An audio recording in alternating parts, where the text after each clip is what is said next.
Assalamualaikum warahmatullahi wabarakatuh.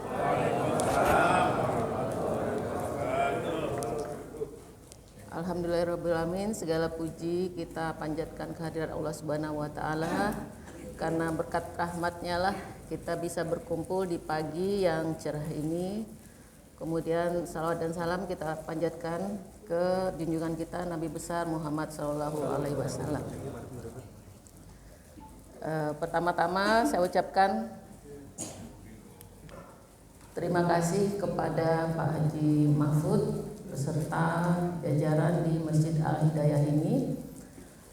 Izinkan saya pagi ini akan sharing ya masalah-masalah yang ada di paru, terutama tentang obstruktif sleep apnea. Mungkin dengar namanya bingung ya. Ya, sleep itu tidur. Ya, saya lihat ada beberapa yang tidur, tapi tidak ada yang ngorok ya.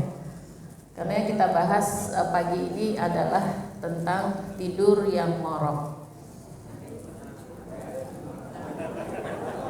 Ayo, bapak-bapak ini udah ketawa duluan. Saya rasa ada salah satu atau salah dua ya yang ngorok.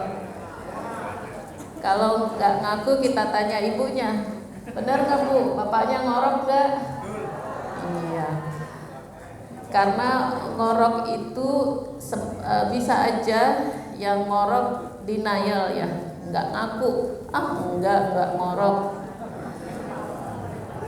Ya banyak tuh yang datang ke poliklinik saya dengan segala macam masalahnya. Saya tanya, ngorok nggak Pak? Enggak dong. Ngorok dong, kata istrinya kan. Jadi itu sesuatu yang tidak disadari ya selama ini. Selama ini kita taunya ngorok itu biasa ya. Kayaknya tidurnya nyenyak, kena kok nyenyak, yang ngorok gitu. Padahal ngorok itu adalah sesuatu yang harus kita perhatikan. Coba saya tanya dulu Bapak Ibu, ngorok itu penyakit apa tidak? Coba Bapak. Oh, ada yang bilang penyakit, ada yang bilang tidak. Ya, kita tanya ibu-ibu, penyakit apa tidak ngorok? Penyakit lah, ibu-ibu sepakat penyakit. Kenapa? Karena dia keberisikan ya. Malam-malam tidur kok berisik banget sih Bapak, sampai pindah ya. Atau bapaknya disuruh keluar. Bapak di luar aja deh, saya nggak bisa tidur. Ya. Cari atau ibunya pindah ke kamar sebelahnya saking ngoroknya ya, berisik banget. Malah ada yang lantai 2 sampai di lantai bawah itu masih kedengeran. Aduh berisik banget nih si bapak, masa mau pindah rumah ya, pindah ke hotel boleh juga ya. Jadi kita masuk ke obstructive sleep apnea atau OSA ya. Kalau di kedokteran kita mengenal istilah OSA. Itu adalah kejadian apnea dan hipopnea yang berlangsung pada saat tidur ya. Kenapa? Karena ada sumbatan pada jalan napas atas ya. Jadi apnea itu kejadian henti napas ya, benar-benar berhenti. Itu lebih dari 10 detik ya. Kalau hipopnea sumbatannya parsial, cuman beberapa derajat ya, jalan napasnya menyempit, tapi saturasi oksigennya menurun sekitar 4%. Normal kita saturasi 95% ya, mungkin karena udah pernah menjalani COVID tahu ya oximeter ya, buat cek saturasi. Itu di atas 95 sampai 100 itu normal dalam kondisi kita bangun. Tapi saat hipopnea dia turun 4%-nya ya, bisa 90, kadang sampai 80-an. Itu lebih dari 10 detik. Ya, itu yang kita sebut OSA ya. Jadi dia menyempit ya, mulai bunyi tuh. Gimana bunyi ngorok sampai lupa. Ngorok ya. Gitu ya. Lama-lama hilang. 10 detik gitu. Ya, wah udah enak nih bapak, udah nggak ngorok kata istrinya. Tiba-tiba ngorok lagi, gitu ya, sampai gelagapan, gitu. Bener nggak? Benar nggak Bu? Oh, iya benar ya. Jadi saya nggak bohong ya, karena itu yang diamati di dunia kedokteran, kita mengamati proses fisiologi dan patologi manusia. Ya pada saat ngorok itu biasanya kayak ada dahak ya, kayak ada kecekek sampai batuk, terus bukannya bangun malah cuman miring ya, ganti posisi tidur lagi, terus beberapa saat ngorok lagi ya, terus gelagapan lagi gitu ya. Jadi setiap malam itu kita punya ilmu menghitung ngorok pasien berapa kali dalam 1 jam ya, karena semakin berat artinya tiap 2 menit dia ngorok sampai henti napas lebih dari 10 detik, itu sesuatu yang berbahaya ya, itu yang disebut penyakit ya. Nah sekarang apakah ngorok ini cuma hanya bapak-bapak?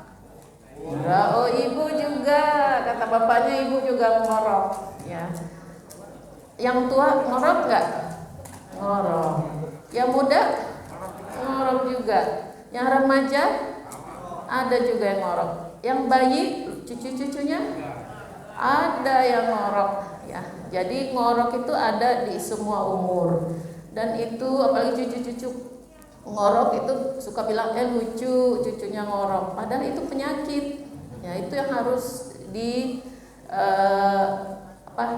tidak boleh disembunyikan, tidak boleh itu dibilang itu biasa ngorok, tanda tidurnya nyenyak ya, itu sama sekali itu salah ya. Ini ya bagaimana patofisiologi terjadi osa ya, ngorok. Jadi saluran napas kita menghirup napas dari hidung dan dari mulut ya. Normal itu dari hidung, tapi ada yang bernapas dari mulut, itu masuk ke tenggorokan. Ke tenggorokan, kemudian ada pipa saluran napas, kita bilang trakea ya. Kemudian baru paru-paru kanan dan paru-paru kiri. Dan di dalam mulut itu ada namanya lidah ya, dan faring ya, kemudian ada amandel ya. Kalau kita suruh buka saluran buka mulutnya itu kelihatan semua. Ada macam-macam ya, ada yang lidahnya besar banget ya. Kemudian ada yang faring, yang uvula, yang kayak kita bilangnya anak lidah ya, yang nonjol turun ke bawah itu anak lidah. Itu ada yang turun banget. Kemudian ada amandelnya kiri dan kanan.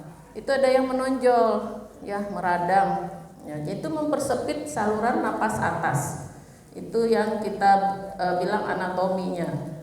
Kapan terjadi ngorok? Ya, kalau saluran napasnya di daerah situ, kalau orang tidur semua kan lemes, otot tidak kontraksi maksimal ya, seperti kita lagi bangun begini, batuk sedikit bisa gitu ya. Atau ada lendir kita telan ya. Tapi kalau tidurnya sangat nyenyak ya, itu semua otot-ototnya kendur, termasuk lidah. Kalau tidur begini, lidahnya jatuh ke belakang. Akibatnya saluran napas menyempit apa terbuka? Menyempit ya.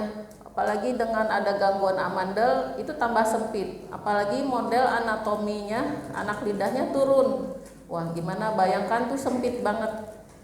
Akibatnya oksigen masuknya berkurang ya, itu yang disebut hipopnea tadi ya, mengecil. Kalau kita cek saturasinya turun, terus suatu saat dia tambah mengecil, akibatnya benar-benar tertutup salurannya, tutup mampet gitu, pet ya, mampet.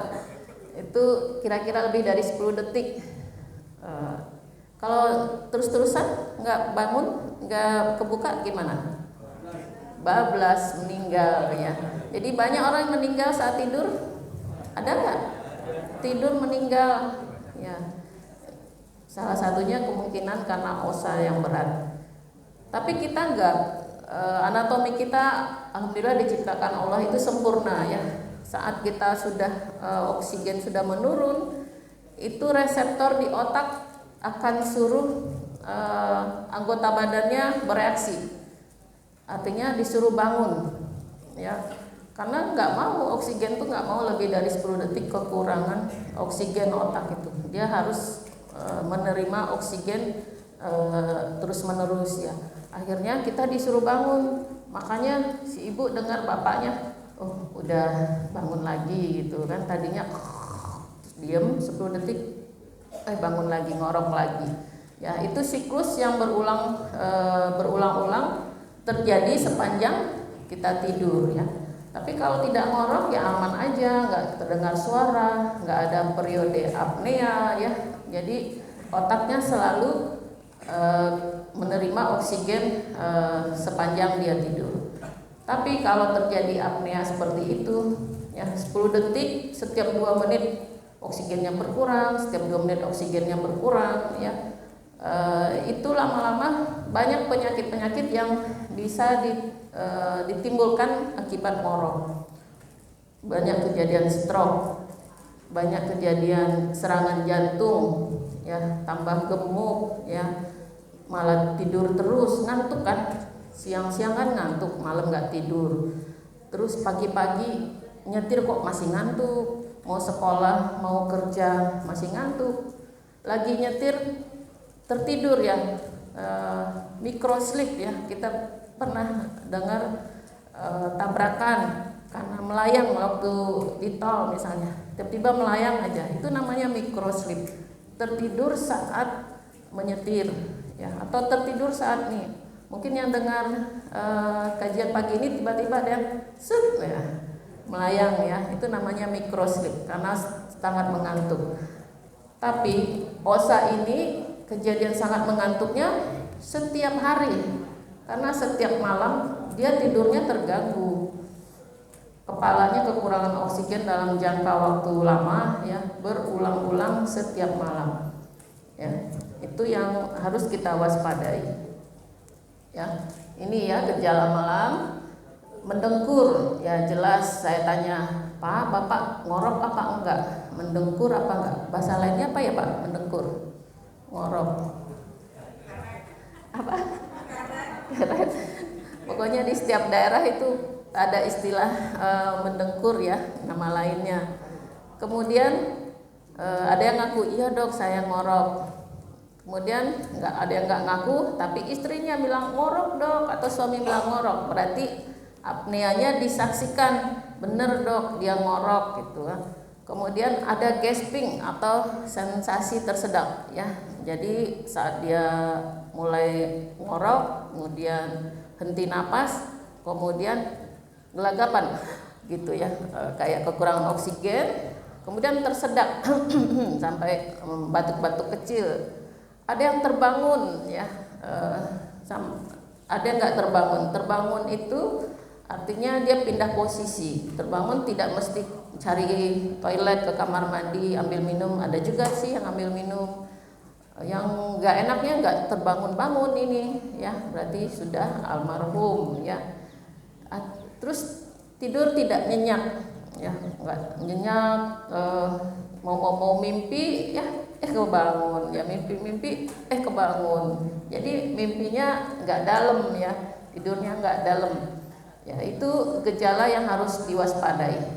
Kira-kira 5 item nih, coba angkat tangan bapak-bapak. Ada salah satunya? Ada?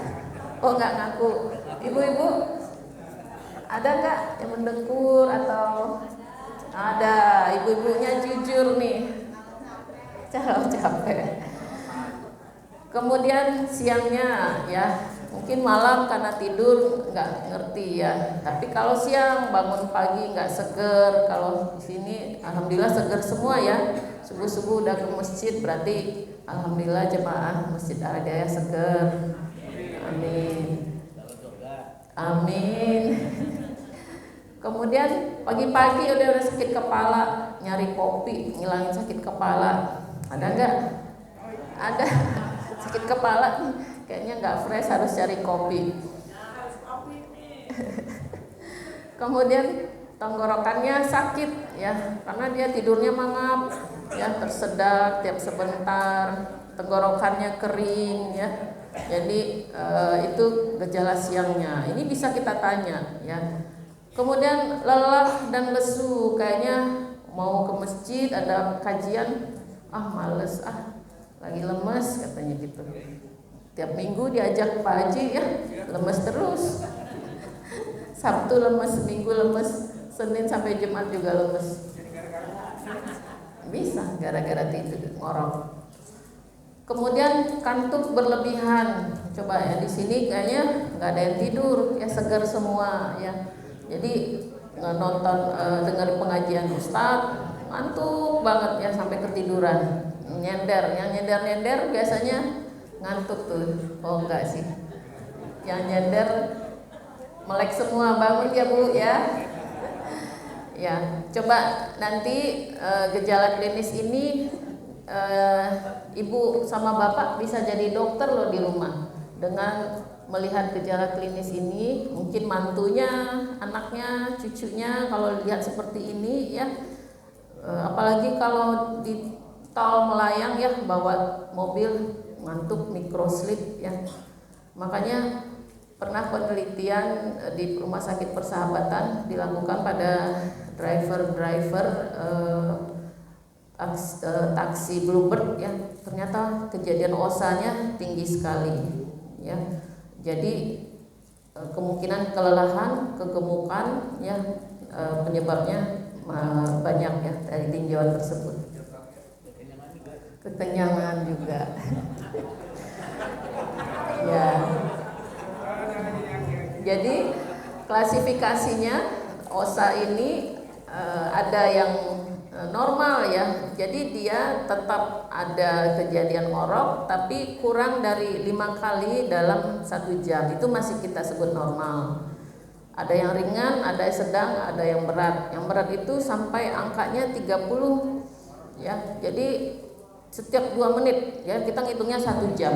Setiap 2 menit dia apnea, tidur oksigennya nggak bisa masuk sama sekali. Setiap 2 menit kejadian seperti itu ya, itu sudah berat. Kita punya alat untuk mengukur ini ya, nggak mesti pantengin ini 1 jam tidur 1, 2 gitu. Yang kan tesnya malam, nggak mungkin ada dokter yang mau 1 jam ya kalau dia mau tidur jam 12, kalau dia tidur jam 1, jam berapa dia mulai tidur ya. Jadi ada, kalau Bapak Ibu mau dites silakan, di rumah sakit kita ada.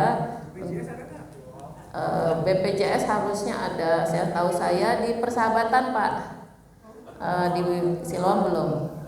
Rumah Sakit Persahabatan Jakarta ada tesnya, Romangun ya.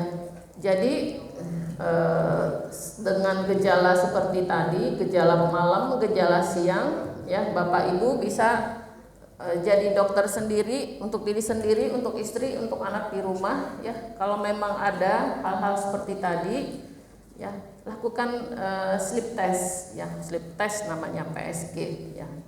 Itu datang ke rumah sakit kira-kira maghrib ya, jam 6 sore, kemudian dipasang alat-alat monitor di kepalanya, di hidung, kemudian dari rekaman jantung sama saturasi oksigen itu dipasang setiap malam ya. Dibiarkan, nanti besok pagi subuh diambil lagi alatnya. Pasiennya dilakukannya bisa di rumah sakit atau datang ke rumah untuk memasang alat-alatnya. Kemudian besoknya kita sudah bisa tahu ini derajat OSA-nya ringan, sedang atau berat ya. Kemudian di terapi ya, masa cuma dites aja ya. Di terapinya yang pilihan pertamanya adalah memakai alat. Jadi kenapa OSA ini berat? Karena oksigen nggak nyampe kan ke kepala, ke otak. Jadi dipasangkan namanya alat CPAP atau EPAP atau BiPAP.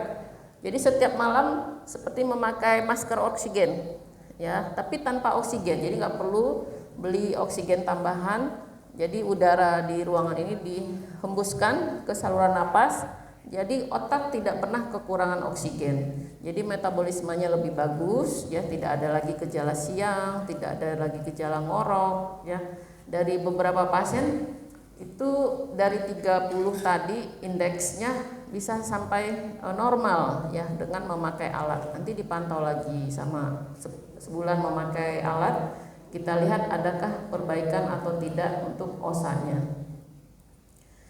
Ya, ini beberapa kuesioner yang bisa kita tanyakan ke pasien. Ya, saya kasih yang ini ya, yang bisa Bapak dan Ibu praktekkan sendiri. Ya, stop bank. Stop itu STOP, bank BANK. S itu apa? Snore ya. Coba ini bisa dipraktekkan sendiri ya. Nanti saya tanya. Ada mengorok apa tidak? Kalau ada jawabannya yes ya. Kalau tidak jawaban no.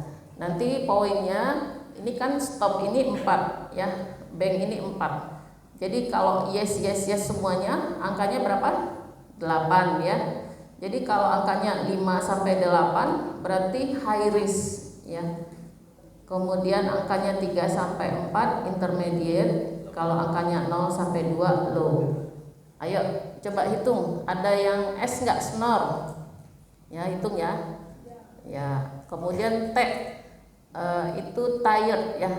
Artinya sepanjang hari merasa capek, merasa ngantuk ya. Ada poinnya? Ada, berarti udah 2 ya Pak. Kemudian di observe ya, berarti istrinya atau suaminya mau lihat kalau pasangannya itu ngorok dan berhenti napas dan gasping ya, waktu tidur malam-malam kebangun. Ada apa enggak? Ada, berarti sudah 3. Udah 3, udah intermediate loh. Belum masuk P. P itu tekanan darah tinggi, P pressure, blood pressure. Ada yang minum obat hipertensi enggak? Wah, itu enggak ditanya-tanya udah 1 poin itu. Ya, jadi hipertensi ya. Jadi ngorok itu ternyata memicu hipertensi juga. Tensinya enggak turun-turun. Kadang ngoroknya diatasi, enggak perlu lagi minum obat darah tinggi ya. Kemudian bank, BMI ya, B-nya BMI artinya gemuk, gendut ya. Gendut itu kira-kira lingkar pinggang kalau laki-laki lebih dari 90. Ayo tanya tukang celananya, tukang jahit celana. Ibu-ibu di atas 80 berarti dia BMI-nya lebih dari 35. Ada poinnya? Berarti udah 5 nih. Kemudian A, age ya, usia lebih dari 50 tahun. Ayo, siapa? Waduh, ini ABG semua ternyata. Ya, jadi poinnya udah berapa tuh? Udah 6. Waduh. Kemudian N, neck circumference, artinya lingkar leher. Coba Bapak dan Ibu di lingkar lehernya kalau pakai meteran lebih dari 47 cm, 47 cm. Kalau lebih gampangnya dilingkar pakai jari. Coba lihat saya. Nih, ya, jari yang terpanjang kan jari tengah ya, sama telunjuk, dilingkarkan. Kalau nyampe depan belakang, berarti masih aman. Tapi kalau nggak ketemu, ya, berarti gendut banget. Bull neck ya, lingkar lehernya terlalu gede, artinya banyak lemak di situ. Berarti aman semua ya.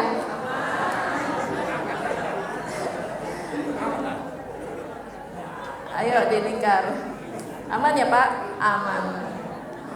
Kemudian G-nya gender ya, itu lebih banyak pada laki-laki ya. Senang ya ibu-ibu ya.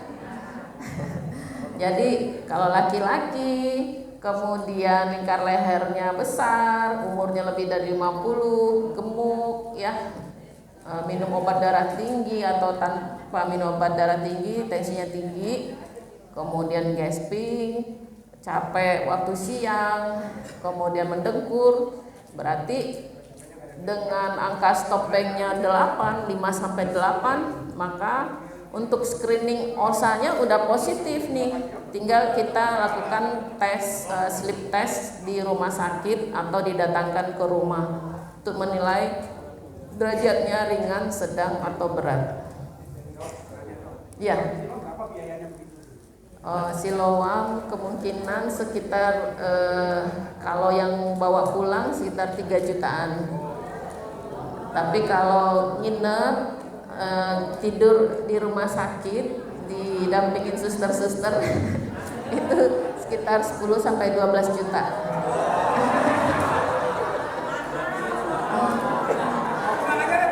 Mbak bilang ya, dapat makan Pak, tidur sendiri di ruang VIP, bukan tidur didampingin suster loh ya. Ya, ini sleep testnya ya. Jadi nanti dipasang ya, ditempel-tempel alat di jidat, kemudian dipasangin alat di dada ya. Kemudian saturasi di jari ya. Kemudian ada rekaman-rekaman, ini rekamannya urusan dokter nih yang menilai ya derajat osanya, apakah osanya sentral, apakah pengaruh otaknya yang benar bermasalah atau memang gangguan di saluran napas yang membesar di sini ya, atau malah kelumpuhan otot napas, nanti bisa dinilai. Kemudian nanti pakai CPAP ya terapinya, jadi dikasih masker seperti masker oksigen, dihubungkan dengan alat sebesar ini ya alatnya, nanti dia mendorong udara terus-terusan ke saluran napas sehingga oksigen di kepala tidak berkurang dan ngoroknya hilang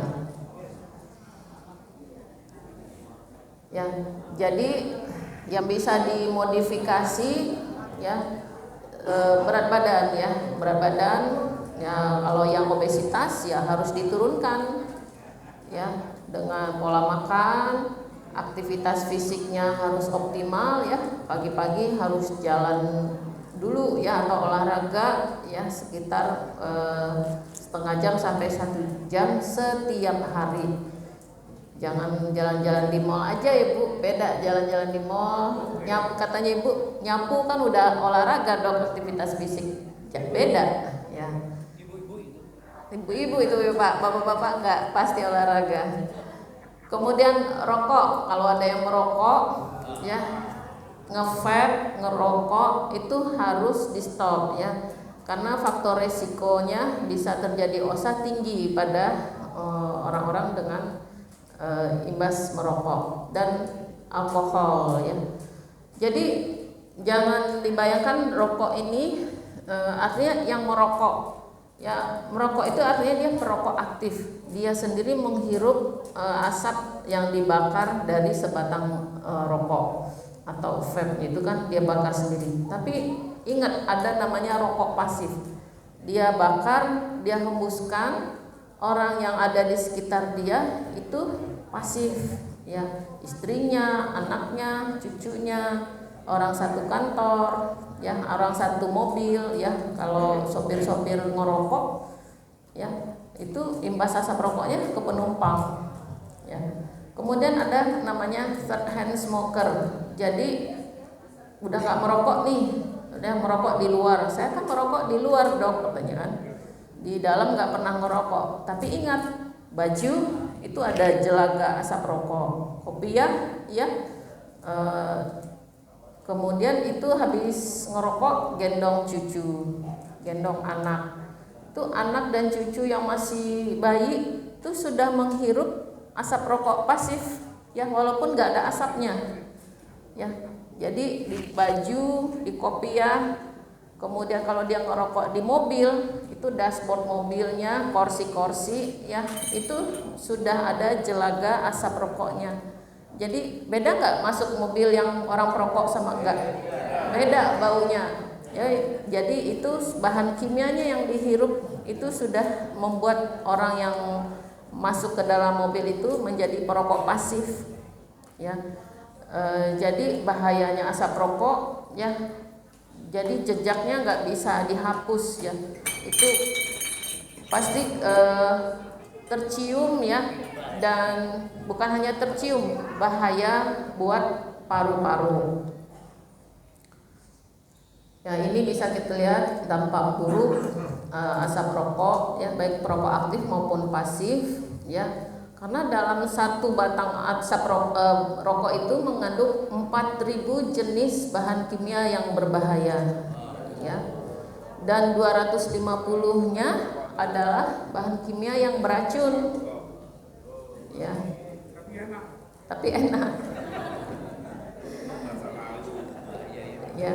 Jadi permukaan yang kena apalagi kalau merokok di ruang tertutup ya, di ruang rapat merokok ya, kursi-kursinya, mejanya, hordengnya ya, itu mengandung bahan kimia yang nggak bakalan hilang ya, pasti tercium terus kan, walaupun mobil itu paling berasa sekali. Atau kita nginep di hotel yang ruang smoking sama non smoking, beda jauh kan baunya, walaupun kita sudah minta bersihkan, tetap aja baunya ada, karena bahan kimianya nggak hilang-hilang di dalam ruangan tersebut ya. Ini yang bisa terjadi penyakit paru-paru, karena saya dokter paru nih, dokter nih ya, paru-paru kronis. Banyak sekali pasien saya ditanya datang dengan batuk darah, sesak napas ya.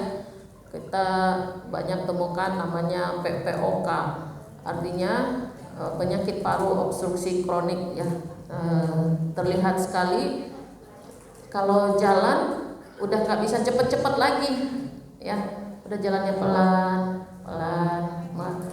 ke masjid udah azan, nyampe masjid ya udah assalamualaikum ya, saking pelannya jalan ya. Atau naik tangga waktu masih muda malah lari-lari naik, semakin lama satu step tarik napas dulu, naik lagi tarik napas dulu ya. Itu artinya sudah terjadi penyakit paru-paru kronik. Kemudian yang lebih parah lagi terjadi kanker paru, penyakit yang tidak bisa disembuhkan ya. Kanker paru itu pemicunya asap rokok ya. Kalau memang ada turunan dari kakek, nenek, ayah, ibu ada yang kanker dimanapun, tapi kalau turunannya ada yang merokok, paru-parunya juga imbasnya kena kanker paru ya. Itu untuk penyakit paru kronik. Kemudian merusak gigi dan menyebabkan bau mulut. Coba ibu-ibu, bapaknya perokok, mulutnya gimana? Bau ya, walaupun apalagi yang malas sikat gigi juga, udah rokok malas sikat gigi, ya Allah, masya Allah baunya ya. Terus giginya jadi hitam, coba nyengir, ada yang hitam-hitam enggak? Bekas asap rokok itu membuat gigi hitam-hitam ya.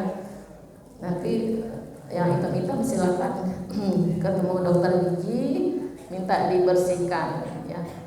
Kemudian stroke dan serangan jantung. Kenapa stroke? Ya karena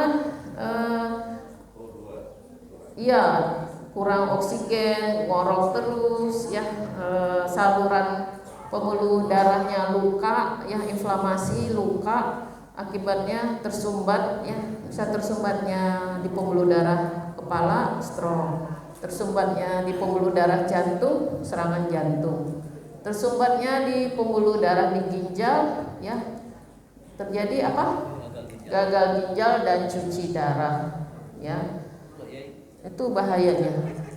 Kemudian tulang mudah patah, jatuh sedikit, kepleset di kamar mandi, terpaksa ke Siloam sambung ke dokter tulang ya.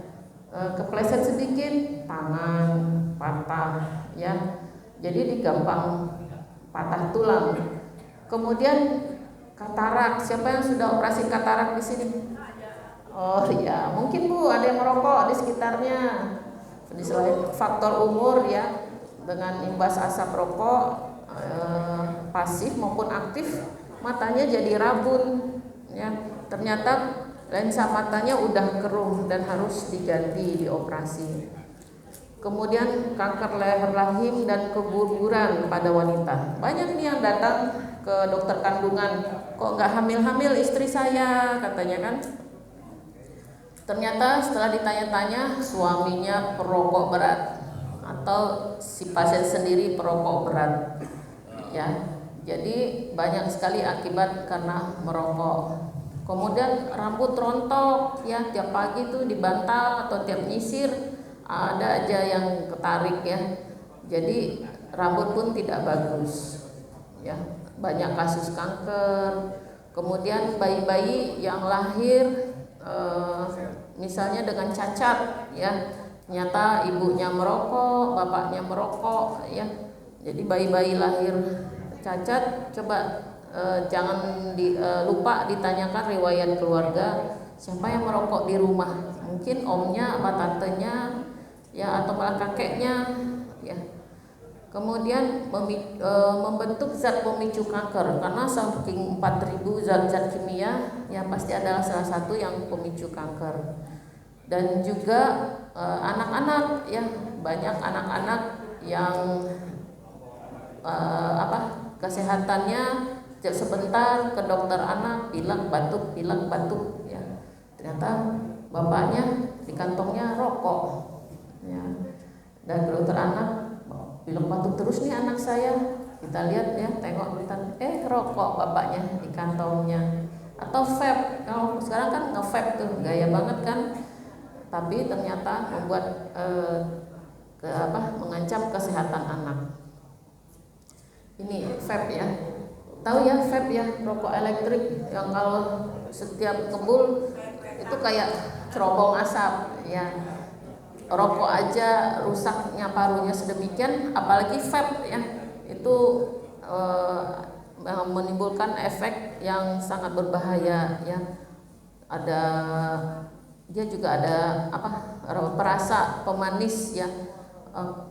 Banyak yang bilang, saya nggak merokok lagi dok, sekarang saya nge-vape, katanya. Waduh, sama aja. Iya, lebih berat malahan. Karena dari pasien-pasien saya udah sekitar 5, ya, itu paru-parunya kempes, ya. Jadi terpaksa dioperasi, ya, sampai dibuang salah satu paru yang bocor, yang luka karena asap vape ini. Kemudian dia sampai bikin vlog, ya, saya sudah dioperasi di Siloam, saya tidak mau nge-vape lagi. Dia silakan Bapak Ibu cari, itu ada, ya. Jadi dia sudah 2 tahun vape terus, vape berat, karena katanya lebih baik nge-vape daripada merokok, ya. Jadi vape itu merusak paru, ya, 3 kali lipat lebih cepat dibandingkan rokok biasa. Tadinya kita lihat kakek-kakek baru sesak, ya. Sekarang anak muda pada sesak, ya. Anak muda datang ke dokter paru, kenapa Pak? Sesak napas dok.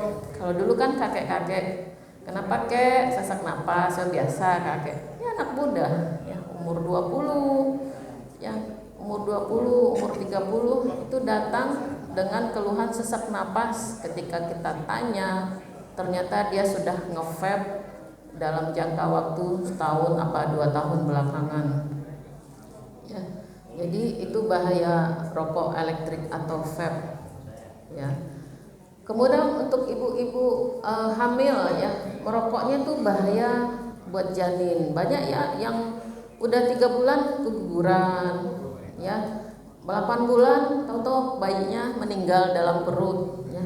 Jangan lupa ditanyakan, kamu merokok nggak Bu? Suami merokok nggak? Malah ada yang kerja di tempat yang merokok, dia kerja di kafe, ya, kerja dari pagi sampai sore, kafenya boleh merokok, dia tidak merokok, ya, suaminya tidak merokok, tapi si ibu kerja di kafe. Jadi jangan lupa lingkungan, ya, lingkungan di tempat kerja yang kita sebut perokok pasif atau silent smoker yang ada di lingkungan kita, atau di mobil-mobil, ya, naik bis terus pulang pergi kerja, ya. Kalau di bis orang bebas merokok kayaknya, ya, naik angkot, ya. Ternyata bayinya lahirnya meninggal atau ada yang prematur, atau bayinya lahirnya nggak nangis, lama nangisnya. Biasa kalau bayi nangis kan baru lahir langsung nangisnya wah wah gitu. Oh dia udah ditepok-tepok, udah disuction nggak nangis-nangis ya, itu Apgar skornya jelek ya. Jadi ada komplikasi pernapasan, jadi parunya tidak tumbuh sempurna. Kemudian bayinya dengan penyakit jantung bawaan lahirnya ya, jadi katup-katupnya jelek ya. Kemudian ada juga efek pada susunan saraf pusat, jadi lahir kejang-kejang ya.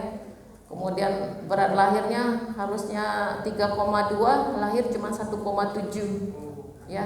Itu efek buruk pada ibu-ibu hamil yang kena imbas asap rokok.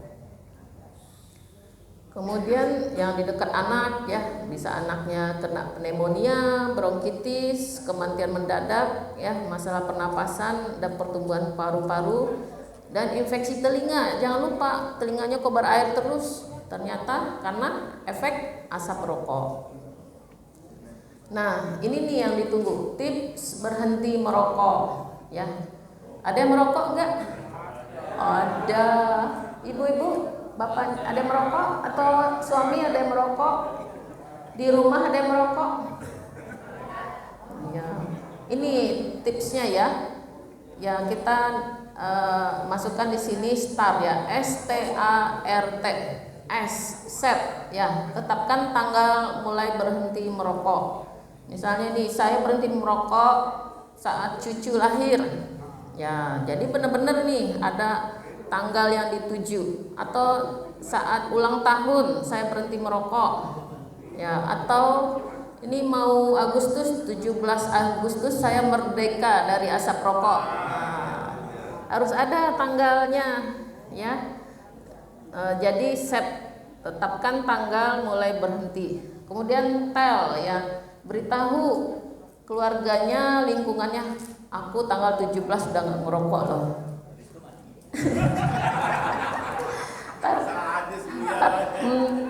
Ntar papa kalau anak papa lahir, papa nggak ngerokok. Kalau yang pengantin baru nih ya, jadi kasih tahu. Terus pas masih merokok kan perjanjiannya ditagih. Nah loh, kan ini udah lahir loh anaknya. Oh iya, dibuang tuh puntung rokok ya. Kemudian antisipasi ya, berikutnya anticipate. Jadi kalau nggak merokok kayaknya ada sesuatu yang kurang. Jadi antisipasinya siapin permen siapin cemilan. Kalau merokok, kalau saya mau berhenti merokok, kalau kepengen saya lari-lari keliling masjid. Ya. Nah, itu harus dialihkan, antisipasi. Kalau pengen merokok, ya saya ngapain gitu. Akan naik turun tangga 10 kali turun tangga ya, jadi harus ada antisipasinya. Kemudian remove ya, saya udah berhenti merokok lah, itu Pak di kantongnya masih ada rokok, buat pegangan aja dok, nggak bisa, itu harus dibuang jauh-jauh ya, harus di remove kan ya, nggak cuma cium-cium dok gitu kan, nggak bisa, yang pasti dia merokok. Kemudian kalau tidak bisa juga, berikutnya top ya, konsultasi. Nanti ada klinik berhenti merokok. Ada puskesmas mana itu ada klinik berhenti merokok. Silakan, kalau tidak ke rumah sakit kita punya klinik berhenti merokok. Ya ingat STAR ya, ini bisa dipraktekkan. Kemudian manfaatnya apa? Kok dokter suruh-suruh berhenti? Ya coba aja yang masih merokok. 20 menit tidak merokok ya, ini dari pagi, dari jam 5 berarti udah 2 jam ya, 2,5 jam. Kalau ada ya udah kuat sampai 2 jam berarti udah bagus. Karena 20 menit berhenti aja itu denyut jantung akan stabil ya, tekanan darah bagus ya. 12 jam berikutnya ya, kalau kita ukur kadar nikotinnya akan hilang ya. 48 jam benar-benar akan hilang kadar nikotin, sistem kardiovaskular akan meningkat ya, kayaknya seger gitu ya, dalam waktu 3 hari udah seger. Kemudian 5 hari ya udah mulai pengecapannya enak ya. Kemudian hidungnya ya, tadinya lumpuh karena asap rokok ya, cium bau-bau, sekarang udah bisa cium bau. Oh, istrinya kok ibu wangi gitu. Udah kecium nih, tadinya cuma bau rokok aja di hidungnya ya. Kemudian 2 sampai 6 minggu infeksi yang luka-luka jadi gampang sembuh ya. Kemudian batuk-batuk sudah mulai berkurang, tadinya batuk terus, ini udah mulai enakan. 1 tahun sudah berhenti merokok ya, penyakit jantung menurun ya. Kemudian 5 tahun resiko stroke menurun ya, seperti orang yang tidak pernah merokok ya. Kemudian dalam 10 tahun tingkat kematian ya, ini kalau Bapak merokok terus 10 tahun Bapak meninggal, udah 12 tahun masih hidup ya. Berarti umurnya lebih panjang ya. Oke, demikian yang bisa saya sharing pagi ini. Kalau ada yang bertanya, silakan saya kembalikan ke Pak Haji Mahfud. Assalamualaikum warahmatullahi wabarakatuh.